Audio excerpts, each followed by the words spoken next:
Bakat-bakat modern ini ternyata dulunya adalah sihir. Sihir kerap digunakan untuk mendefinisikan kemampuan-kemampuan supernatural atau kemampuan supranatural yang dianggap di luar nalar. Dan kemampuan ini juga kerap dianggap melibatkan unsur-unsur gaib yang magis. Padahal sebenarnya banyak banget loh bakat yang dulunya dianggap sihir, itu ternyata sebenarnya adalah bakat-bakat yang melibatkan kemampuan psikis atau kemampuan super yang berasal dari pikiran atau otak. Nah, bakat-bakat apa saja sih yang di masa lalu dianggap sihir, tapi di zaman modern sekarang justru mulai dianggap biasa saja? Bahkan bisa jadi bakat-bakat berikut ini akan menjadi sebuah bentuk kecerdasan baru di masa depan. Apa saja? 1. Telepati, alias kemampuan mengirimkan pesan hanya melalui pikiran. 2. Clairvoyant atau kewaskitaan. Ini adalah kemampuan di mana manusia bisa melihat segala sesuatu dengan sangat jelas, bahkan bisa melihat hal-hal yang tidak terlihat oleh manusia biasa. Terkadang ini juga diidentikan dengan bakat mengetahui sesuatu sebelum kejadian. 3. Clairaudience. Ini adalah bakat di mana telinga manusia bisa mendengar dengan sangat jelas suara-suara yang ada di sekitarnya, hingga ke level yang tidak mampu didengar oleh manusia biasa. Bahkan, ia juga bisa mentransformasikan memori di suatu tempat menjadi suara. 4. Clairsentience. Ini adalah kepekaan perasaan seseorang yang sangat mendalam, sehingga ia sampai bisa merasakan energi dari suatu tempat atau orang-orang yang ada di sekitarnya. Dan ia bisa mentransformasikan energi yang ia rasakan menjadi sebentuk informasi.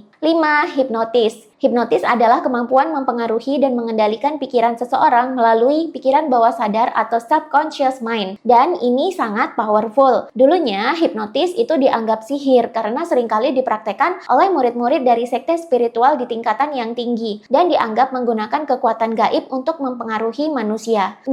Meraga sukma. Meraga sukma ini spesial karena ini bisa membuat manusia masuk ke mimpi orang lain dan membuat program baru di pikiran orang lain melalui mimpi. Meraga sukma dulu dianggap aktivitas sihir. Padahal ini adalah kemampuan pikiran dalam gelombang theta yang membuat manusia merasa seperti keluar meninggalkan tubuh dan melakukan perjalanan menembus ruang dan waktu. Kita sebenarnya sedang bertransformasi menjadi lebih supernatural. Selengkapnya akan kita bahas di online kelas bulan ini dengan tema Kundalini Cakra. Di sini kita juga akan belajar bagaimana caranya membersihkan jalur Kundalini dan Cakra supaya level kesadaran semakin meningkat. Yang mau ikutan, klik link di bio, pilih tombol online kelas, lalu isi formulir yang ada di sana. Kalian juga bakalan dapat bonus hipnoterapi untuk membersihkan jalur Kundalini dan Cakra yang powerful untuk proses spiritual. Buruan daftar sekarang karena belum tentu online kelas ini akan saya buat lagi.